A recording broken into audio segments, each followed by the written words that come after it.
Hey, MBA hopefuls, you are on the air with MBA Waves, your weekly vidcast talking all things business and education. Don't forget to give us a like and a subscribe if you would like to follow the show. It helps us provide all this great free content for you on MBA Waves. Today on episode 137, we're talking about authenticity and the MBA application, including keeping it real and how language matters, acing the MBA essays and interview, and stories you can use from our guest's latest book, Mind Your Language, in your own application journey, or even to influence, engage, and predict in your MBA program and at work after. This week, I'm your host, Eric Lucrezia, joined by my co-host, Bara Sapir and Krithika Srinivasan. And we're Hello. joined by a special guest, a professor of marketing strategy at INSEAD, Abhishek Borah. Hi, everyone. How you doing? Hi. Hello. Welcome to MBA Waves. So, Professor, let's just jump right into it. How would you define authenticity? I think authenticity is being real and being honest and being as truthful as you can be. And, I'll just utilize this movie that I saw recently. It's a very recent movie in which became very popular in India. It's called 12th Fail. And the movie is about this student who grows up in this village in this country in India in the middle of nowhere. And he fails his 12th exam, and he fails it because the school that he's in, everyone cheats, and the police officer comes and realizes that everyone cheats in that particular school. And the next day, then he kind of changes himself, and then there's an exam, and he again doesn't cheat, but the rest of the others students cheat. So he passes third division, and the other students who cheat pass first division. And then, after many years, he always aspires to become an IS officer, civil services officer. And then when he's interviewed, he says, he's in front of these jury, in a sense, which make the decision for him to get admitted into the Indian Administrative Services. And then he is asked, what made you fail? I mean, you're a failure in your 12th exam. And he says it that I failed because this is what happened. The story, the backstory that I just gave you. And then I was just moved by it, and I'm sure many of the movie watchers were moved by it because he was so authentic. He was truly real in terms of what he was. He wasn't someone who speaks great English. He was someone who was a Hindi medium student and who tries to become an IS officer. And he's as real as someone as can be. And in the end, he's chosen. And one of the judges says, should we recruit this guy? And he says, okay, if you don't recruit the person like him, who's as real as can be, who's like represents what inner India is all about, then what is this exam for? So I think if anyone aspires to be an MBA, they should be as truthful as possible. And if they've failed, write that story and tell that story and the reason and the rationale for someone to be there, because everyone has a journey. All of us have a journey. I have a personal journey. And our journey makes us who we are and makes us be true to someone else by being as authentic as it can be. I think if you fake stuff in your MBA applications, at the end, somewhere down the line, MBA admission schools are also pretty, smart enough to realize that this seems like a made-up story. So I feel being true and being as real as possible really matters, and just writing things that come from the way you write, the way you kind of express yourself, the way who you are as a person, both in terms of content and style. I think those are the things which should be kind of thought about by aspirants and should be kind of manifested in the writing. If you try to use something else which is superficial and is actually not really you, then it'll come through. Maybe they might just get past the admissions, but at the end it'll come and bite them later. Yeah. Oh, yeah. I mean, as people who read these admissions essays, I mean, you get really good at sniffing out the the bogus stories. So yeah, it's weird because like you would imagine like this is not possible. Like, Yeah. it's they can tell. Thank you. One thing you told totally resonated with me, which was the need to impress somebody. And Yeah. here it's obviously that calm, and I know, like, and also like a corollary to the story that you said, everyone wants to cheat in some way, but just to get in and Yeah. make it happen. So one of the and of course, like, congrats on your new book, Mind Your Okay. Language. Thank This you. is already available in India for the folks out there. I hope that they can get your hands on it. It's Thank really it's really been a great book and fascinating, with so many stories about how language can shape business. And especially in today's era of chat GPT and so on, I think it's so valuable in order to understand some of the interesting algorithms and other research that's being done there. uh, can you just tell us, in all this beautiful curation, what's one of your most favorite story? You know what I like? There are two stories that I like. One is about, expletives, curse words. When we were small, I mean, we were never. I mean, my parents were, don't use this word, don't use this word. But over time, we kind of start using these words, because I mean that's part of our lives, right? And you'd think things like this may not have any applications in business. That okay, someone using a word like this, how will it affect you if you're in a context where a business decision is made or a commercial decision is being made? All right. But there's this research which shows that, imagine there is a review you read. Okay, one review is this phone is really amazing versus another review is this phone is effing amazing. Okay, and effing, I'm just kind of cutting up the words, but the words are spelt out purely. And it's been shown that people actually like the reviews which have an expletive in them much more than reviews which are just have an adverb in them, such as really or something. All right, and which I find fascinating because this shows that expletives which may not have a place in business generally, you may not want to use words like this, can actually influence review readers of reviews, and they find such reviews to be helpful. And review sites want these kind of reviews because they want reviews to be helpful so that more customers come into the website and kind of check in this review and read this review and find it helpful. And using such words seems to make readers find these reviews much more authentic, much more real. So I find that fascinating. There's another one where it's about vagueness. You again, in a business context, you may not want to use vague words, right? Vague words are okay, somewhat, almost, where you're not giving a concrete answer to a particular question. And you again might think, okay, vagueness has no place in business. You want to be as concrete as possible. I mean, vagueness is important, and poets and lyricists of music use vague words all the time. I mean, Bob Dylan, he won a Nobel Prize, and there's so many interpretations of his music. And maybe one of the reasons why his music is liked so much is because we interpret his songs in different ways. We all have different interpretations. So vagueness has its positives, but can it have a positive in business? So again, there is another paper which I kind of write in my book. It's about how firms can actually use vague language to kind of deter entrants from entering a particular market, where firms come up with these reports, such as annual reports, where they talk about the business and they talk about what the firm is going to do next. Again, writing words which are kind of not giving the fact truly, all right, but almost kind of making everything vague, kind of helps firms to deter entrants from joining a particular market. So I find these things fascinating in terms of just how language, one from the consumer side, right? Once I'm a reviewer and I write something using a word which is like an expletive, can have an impact on other readers of such reviews. And on the other hand, you have firms who utilize this kind of language to kind of deter entrance. So these are just two examples of how language influences both sides here, from firm to firm and from consumer to consumer.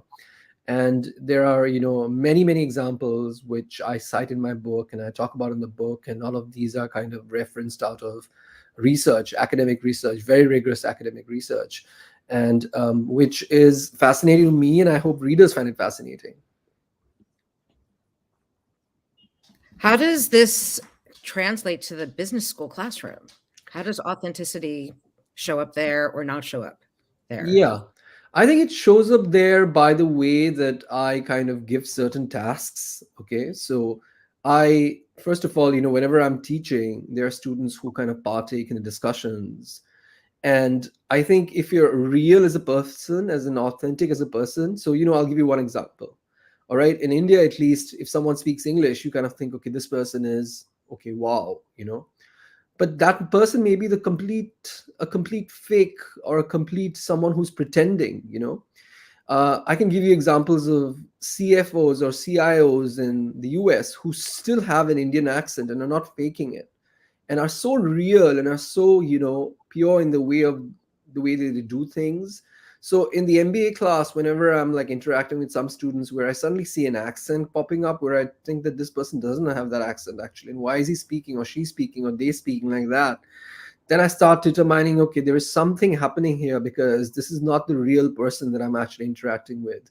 So there's one aspect of that, which is, how the students are interacting with me, and I kind of discern their way of speaking, and I kind of acknowledge, oh, there's something, which is not true, not truly what is real about this person, which kind of harms you, because if you're not being real in the way you are, I don't think that will help. Okay. Second is, I also have some aspects of learning where I give them some tasks where they have to create a marketing plan, which is an original marketing plan that they have to create. They have to come up with a strategy. They have to come up with a go-to-market strategy, think about all the positioning, segmentation, targeting. And again, the way they write it, the way they kind of present it to me, okay? Again, if it's, I can completely discern if it's picked up from somewhere else. And you already have a non-authentic bent in you, like a proclivity where you are generally being always borrowing things or kind of pretending things. It'll come through across your work also, when you're working with cases in the class, or you're working with learning materials in the class. And again, I can completely discern, okay, this person is completely faking it, has borrowed this idea from someone else, and it's not real. So again, that again affects your marks in a sense, your grades in a sense, because there are two aspects to this. One is participation, where I will of course look at the material and the content, but also there is some implicit heuristic I'm going to use if someone is being unreal, or I'm being not real and being fake in a sense. And that also will come through across the work that they submit. So if you're not kind of authentic from the very beginning, that's going to come through in your classes, in your participation with the professor in the class. It's also going to come across the way you deal with others, because networks are very important during an MBA. All right, the way you build your networks. And I think if everyone is real and everyone kind of senses someone being real, then they kind of kind of agree to the idea that this person is great to hang out with. Okay, if someone wants to hang out with, if you're kind of a little bit sloppy in your behavior, or kind of someone who no one wants to hang out with you, that's fine, that's who you are. But if you're pretending, that's not going to work out in the long run. So I think being real and being authentic really matters, and just being genuine. Genuine is I think the key word here. Yeah. It seems like, if you get off on the wrong foot and you're not authentic, the people aren't going to feel safe or know if they can actually trust who Yeah. you're showing up as. Yeah. Especially in the United States right now. Is it also because you want to conform to a particular standard? Is that what's going on? Or is it like an impression of a particular standard according to that person? Yeah, I think it's an impression of a particular standard according to that person. And no one has defined all this. INSEAD actually is proud of its diversity. And I think if students are more diverse, and they come and show their real backgrounds versus showing something which is inauthentic, that really hurts actually in the long run. Not only the person's career, short-term and future career, but also the school in a sense, because someone is not being real, and maybe the student was chosen primarily because the student had something which was special about them, which is the real authentic self and the genuine self, where you say this person came from a village and kind of did well, and students appreciate that. Now if you're trying to create an impression which is according to this person seems like the impression that should be created, okay, it's fine in the short run, okay, but everyone's going to know about the real person later down the line. And I'm going to catch it, or some discernible person is going to catch it that this person is faking it, right? So that's not going to help in the short term in the business school itself, or nor in the long term. And I think people are smart enough to realize that these are impressions, and there's a lot of impression management going on. I mean, MBA curriculums generally are 1 year or 2 years. INSEAD has a 1 year curriculum. It's very short, so everyone's trying to make an impression. Everyone's trying to show that they are this person or that person. But I think people appreciate the ones who are the most genuine, and I think if you can just be who you are, that is much more helpful than trying to create this all impression management thing, which happens a lot, I'm sure. I'm not an MBA student, and I'm sure it happens a lot. Yeah, thank you for sharing all that. I mean, you bring up a couple of things. I wanted to ask you kind of what language do you imagine or do you recommend using to convey that authenticity? But you said so many different interesting things there. I just want to comment that what you were just saying there now about being real. I mean, I think that shows up, I think, in a couple of steps. One, it's about being self-aware, right? Having the self-awareness of who am I? What do I bring to the table? Where do I fit in this world? Where I come from, where I'm going to, and so on. Industry that I work in and the school that I'm hoping to study at. And then having the courage to share that realness, right? So it's like, it does take courage, like, and which that word courage is coming from the heart, right? Like not being afraid to be vulnerable and to put yourself out there. And I think to what Krithika was also saying, I forget if it was Krithika or Bara who said it, but about either conforming or fitting in or so on. I mean, I think there's something very animal about us when kids pick this up, right? When like kids know like right away who the like, weird adult is in the room, like the kids can pick that out straight away. They have an instinct for that because they've not been, I don't know, layered with all those filters that we learn as adults, right?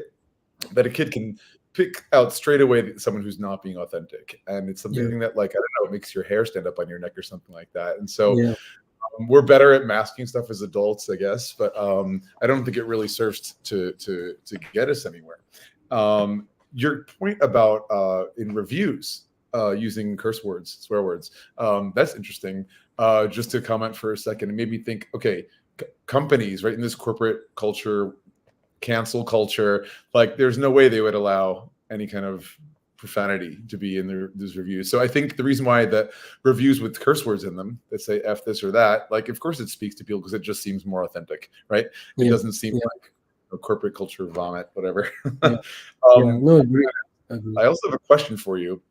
About, before I get to the real question I want to ask, but you were talking also about being real, and I wonder how do people who come from like a sort of bicultural background deal with that? Because they do what, I don't know if this term is known globally, but Americans say code switching a lot, and that often is referring to people who are, say, for example, from the African American community, grew up maybe in a predominantly African or Latino or whatever neighborhood community, and then perhaps at work or in academia or somewhere else that they find themselves sort of flip-flopping, and they're being authentic in both. They are truly both communities. So what do you think about that, having to flip-flop without appearing inauthentic? This is a very interesting question, and I've thought about it.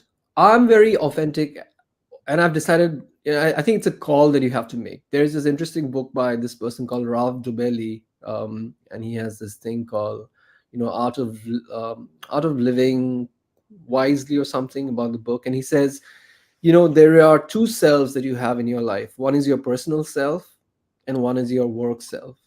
And he kind of suggests that always make sure that they're divided, and you have your work self, which is a completely different self of yours, okay, versus your personal self, where you're honest and the way you are and the way you are, naturally, okay. I have kind of decided that I'm going to be myself and my real self with everyone, okay. But I think there is a call that people have to make here, okay, which is, how much do you want to reveal about yourself to others? I believe in being vulnerable and being as true to yourself when you're in front of anyone, okay. But people have certain incentives and people have certain goals in their mind. They want to appear as someone, through dating to work, right? But at the end, someone's going to catch it, and someone's going to just know that this person is not the person that I was thinking he or she is. So my take on this is that this happens a lot in schools. At INSEAD too, I noticed that some students are trying to create this kind of code where they are different to someone, and then they're different to someone else. Now, I believe, as I've said, that I think it's the same person that should be with everyone else. But again, you see silos, right? You see that, okay, the Indians are hanging out together, the Chinese are hanging out together, the West Africans are hanging out together. Maybe they've decided themselves that this is who we are, and this is what we are deciding, that we will be with our kin, with the people that we know of. But that again harms them. And I think people across schools or different universities have to accept that, okay, people are fine with who they are hanging out, but they should also make this kind of decision that let's kind of hang with each other too, not forced though. All right, I mean, I hang out with my Indian community and I'm fine with that, but I also am not kind of closed off and kind of learning about other cultures. So I think there is this slight balance that people have to make in terms of understanding who they are, and they're fine with hanging on their own ilk. But then they also make this decision, and I don't think it should be concerted or like forced. It's very naturally, okay, they're going out for a party or they're going to some event which they're all partaking in, but then going out and meeting others and being as honest as they are and being real as they are and being this having the accent that they have rather than trying to appear someone else which they are not. That's my take. I mean, people have different philosophies. I believe in just being who you are and kind of carrying it across different spheres of your life. I very much agree with you. I also recognize that sometimes some people are coming from a place of privilege, in the sense that when they either have different goals at work or school or whatever, that they may be facing certain prejudices and so on. So without going down that rabbit hole too far, let me pivot back to my original question, which was more about like applicants, they want to bring their best stories in their applications for applying for their MBA program. So what language do you think they should be using to convey that authenticity? Yeah, I think, I don't know of any research which has kind of looked at MBA applicants' research and the way that they write, and trying to see how much of these essays get accepted versus don't get accepted. It'd be interesting. Maybe there is research from the educational world where they have kind of analyzed the language utilized. In my opinion, I think it should be as simple as possible without any jargons. All right. It should be direct. All right. It should have certain stories or anecdotes about someone's past and how they have kind of, taken this journey in life, and from a personal sphere to a professional sphere. So one is a story about themselves. One is as simple as possible without any jargons, as direct as possible. All right, without any, I mean, you can kind of say something indirectly, but be as direct as possible. Be, share your failures and share your successes. If you've had more failures, of course, share it and be as true as possible in the learnings that you've had from these experiences. Because, again, there are cultural biases here. A lot of people in India, at least, don't want to admit to failures, because once you are a failure, you're kind of recognized as a failure, versus the US has a different culture. Failure is almost like a step to learn. So I would think, I would actually suggest people to just be real and share their failures and their successes. I mean, if they had more successes, great, but being, in a sense, cognizant of the fact that we all go through failures and successes, and just being very real. I mean, what we've been talking about, I think simplicity, directness, stories, anecdotes, right, about sharing successes and failures. And one very important thing which Eric talked about is self-awareness, which should be somehow conveyed in that essay or in that letter or in that, document that they're writing.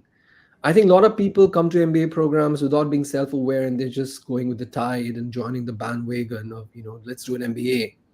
And I've seen and I've had discussions with many students in the MBA programs where they come and meet me and they say they're introspective and they're kind of learning about their life and what decisions they'll make next. But I keep on thinking, okay, why didn't they do this before? I mean, it's great that they do it in an MBA program, and many students don't even evolve and think about all of this. They just want to get a consulting job. Okay, let's get that job. Let's get to the next thing. But I think self-awareness of who you are as a person and what has made you to actually take this kind of leap and make this decision to do an MBA is very important. And if you can convey that self-awareness in your document, that will be, I think that's something which will really rise compared to the other documents which these admissions committees see. Just being aware of who you are, and talking about your evolution as a person, from both personal and to a professional life. I think those aspects are important. There's some really golden stuff there, especially self-awareness, which is so critical for leaders that you're developing. And then comes the other the way that I think of authenticity is probably also like the other meaning of it, which would be like, we know it is real, so we know that there's proof that that is real for authenticity, right? Typically, because we can see the evidence in either their behavior or action.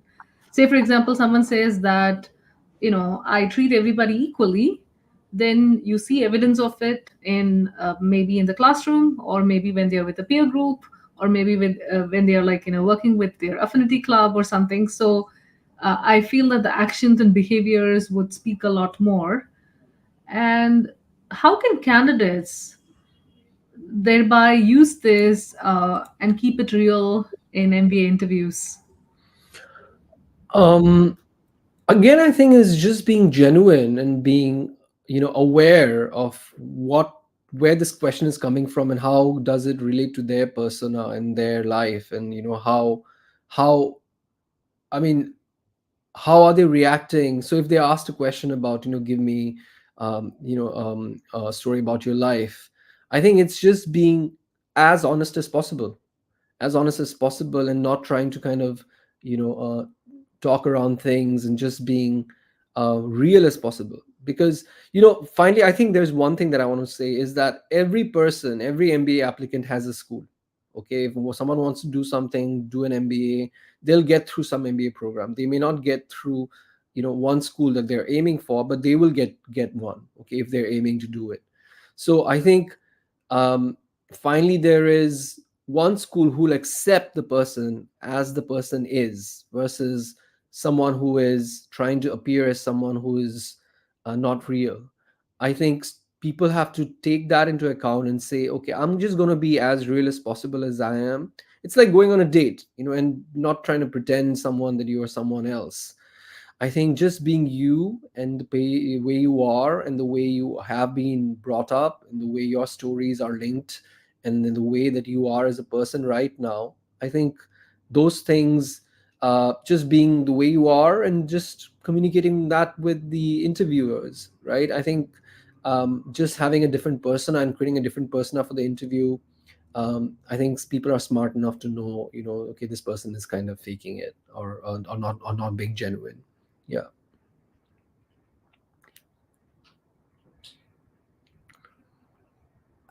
Yeah, sorry, I had to unmute myself.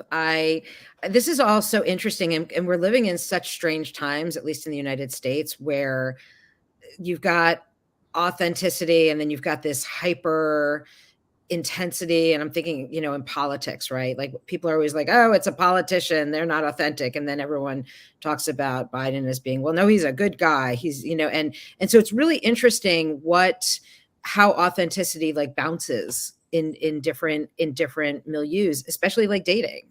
I know, I think Joni Mitchell said, if you really want to really get to know someone, or like, I'm going to mess up Joni Mitchell's quote, but she talks about, something about, staying with one person really allows you to get really deep in relationship, rather than dating and dating and dating. And because you keep on getting bored with your own stories that you're telling different people, and those become caricatures in themselves, right? Like when you start telling a story and then you embellish it a different way. And like, I certainly get bored telling people some things about me. So I can only imagine.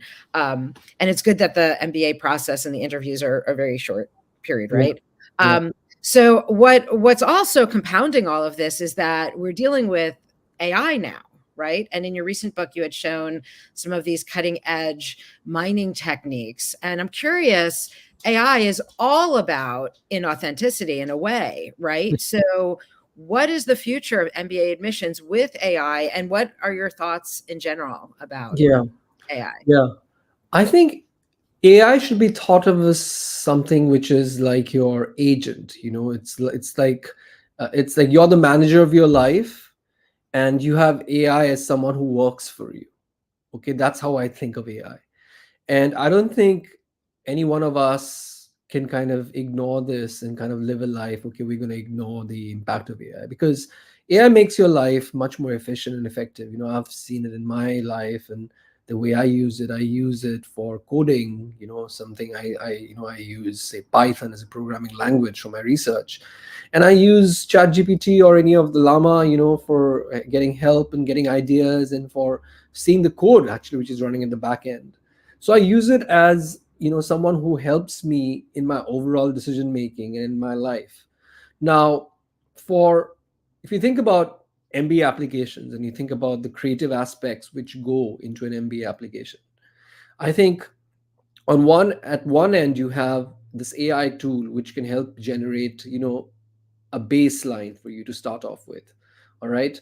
And then you can come up with your stories and your ideas and your life and kind of add on to those stories through AI. All right. So kind of like mingling both the research that you have done in your life and your stories, and kind of using the AI as a tool, as a stepping stone. All right. So that's the perspective that I will take. Okay. Where I use the AI as a tool. So I may not write the best language possible. All right. But I'll talk about the way I am. Okay, I'm a person who writes simple language. I am XYZ. I am this. I am that, and kind of giving the AI all the information to actually show the real you that you are. All right. But at the end, it has to be you who actually has the story.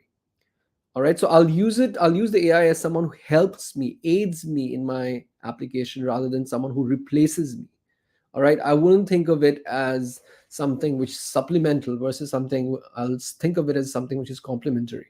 Now at the other end, you might think, okay, if this is the case, all MBA applicants are going to use ChatGPT or something to start off with their MBA applications, and everything's going to look the same.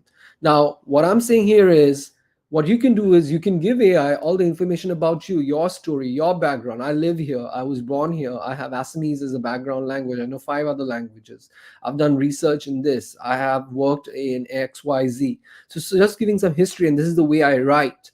Can you come up with some ideas, to start my story? I have this as a story. Can you come up with a line which helps me in my starting point for my admissions? So I think in this way, where you kind of iterate with the AI, which is basically helping you as a counselor in a sense, as someone who helps you in creating that whole document, I would actually kind of support that idea versus saying the AI, okay, write this for me and I'm done. you know so something which is more of a one-to-one, where you are using the AI tool as something which guides you and helps you in your whole application versus something which replaces you. That would be my take on this. Yeah, and it's a very useful thing. People might have certain prejudices against it. Okay, it's replacing us, but the thing is, you all have to admit that AI is going to stay, and it's going to get much easier at the push of a button. Basically, the button or whatever will have a content just created in front of us. The thing is, do you want yourself to be replaced by this content which is generated by a machine based on documents which the machine has learned over time, or do you want to use this machine to kind of complement your story, all right, help you in writing your story, drafting your story, creating this content which speaks about you, but using the AI as a tool to help you write it better, for example. All right. But note, you can also give the AI all the information, the personality characteristics about you. You can basically let the AI know, I am this, I'm empathetic as a person, I grew up here, this is my story, I have these stories in my life. All right. Perhaps the AI can come up with a small like short size content which will be kind of the starting point for you to write the full document. It's super interesting because AI is all about just this marketplace of words, right? Yeah. And it's not a knowledge machine, right? It doesn't have the knowledge. Yeah. And so, but exactly the way that you're talking about it, I've used it, and I found it Yeah. to be incredibly efficient and incredibly helpful. I wrote a poem based on Dr. Seuss, like a Dr. Seuss modality, and it was like, but it was an activist poem, and it was really helpful. Like, it was really helpful because that's not my normal voice, and so I was able to partner with this tool and come up with something that was authentic, but it has limitations, just like we do. You know? Yeah, just like we do. It has limitations.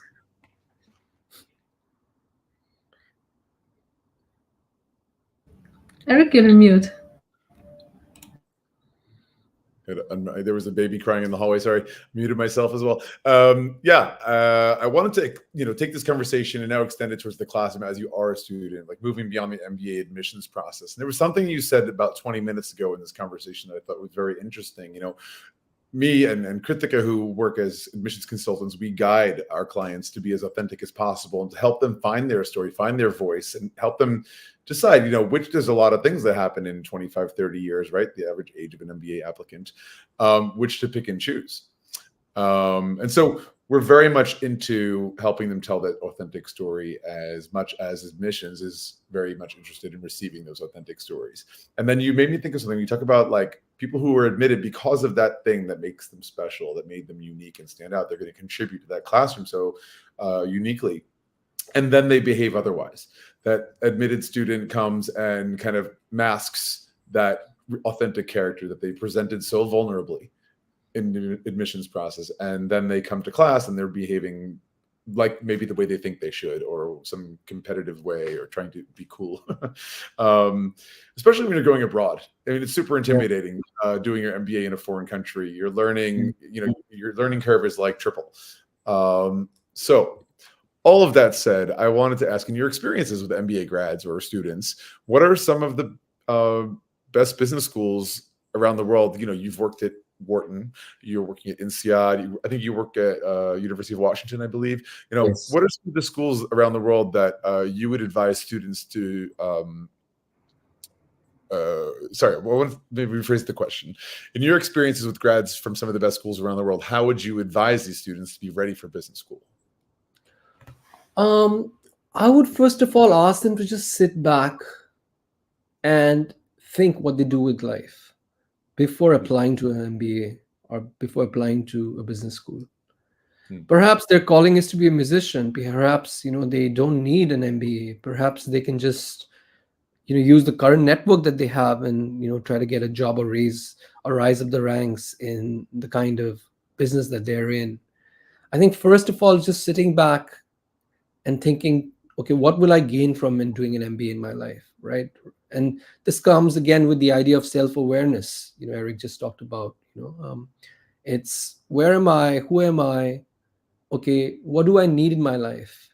Perhaps you need to build a network. All right, that's a fair enough criteria for you to do an MBA, because MBA builds network. You kind of at INSEAD, someone who maybe just knowing Indians at the end knows people from 100 countries all over the world.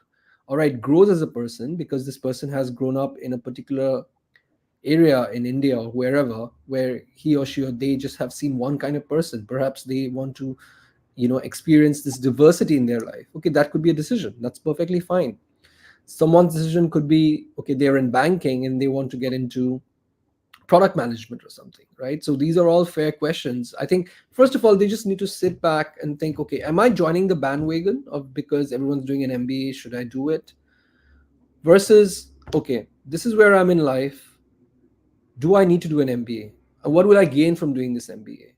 All right, I think that's the very first thing that they need to decide. All right, and if you're kind of clear on that, that will kind of guide you through all your other steps in terms of the essay, okay? Because you'll already have this story in your mind of the reason that you wanted to do this MBA, versus think of a person who's just joining the bandwagon without thinking, okay, why am I doing an MBA? I'm doing an MBA because I want to do it from Wharton or INSEAD or Kellogg or Harvard and get this. Or your parents want you to.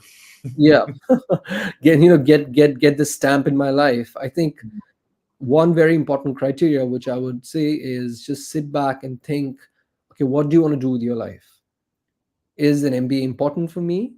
Yes, if it is, it could be professionally, it could be personally, it could be growth, it could be diversity, it could be, traveling around the world. I think that's the first step. Okay. And then just being, if you are clear with that story of what you want to do with your life and are clear in terms of, okay, this is what I'll get out of this MBA. Okay. And you've kind of tick marked the two things that you're looking forward to and which you have already thought of. And your selection of schools also is based on that. So INSEAD is known for its diversity, right? So if I was trying to do an MBA, say I was working in an investment bank in India, I'm 26 years old and I'm thinking of doing an MBA, but what I want to do is meet people all over the world, travel a bit, meet people with diverse perspectives, learn from one of the best professors, some of the best professors in the world, stay in Fontainebleau in France, in Europe, and stay in Singapore, and also have an opportunity to go to the US at Wharton. Then I'll think, okay, these are all great things that I actually want to experience in my life. And vis-a-vis another business school, say at Kellogg or say Duke, where maybe I'm not sure. Okay, I'm not sure of the curriculum. Maybe I'm just situated in Durham, in North Carolina, and I'm just there for 2 years. But I meet a lot of people, and I become an expert in, say, Duke is great for management or finance.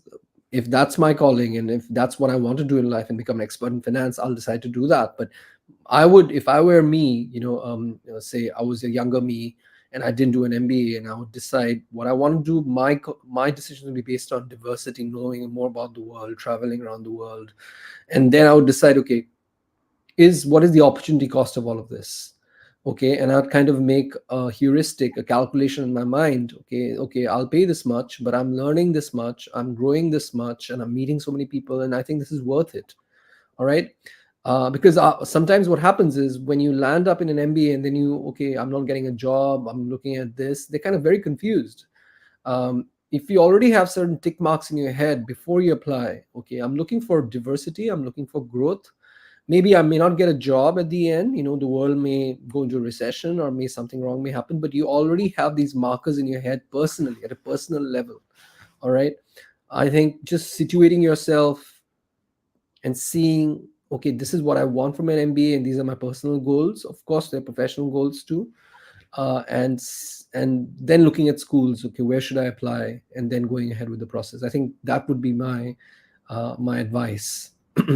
Yeah, rather than just thinking of doing an MBA just for the sake of it, because everything which is authentic that we've been talking about will flow from there. Once you've kind of decided and are self-aware of your decisions. Yeah. So that's so beautifully put. Looks like authenticity in aspirations, intentions, Yeah. as well as goals. Yes. Yeah. Guys, we might have to wrap it up there. Anyone else have any other questions they want to ask, Professor? Or where can we find your book? You can find it in Amazon.com. It's available worldwide. It's called Mind Your Language, Influence, Engage, Predict.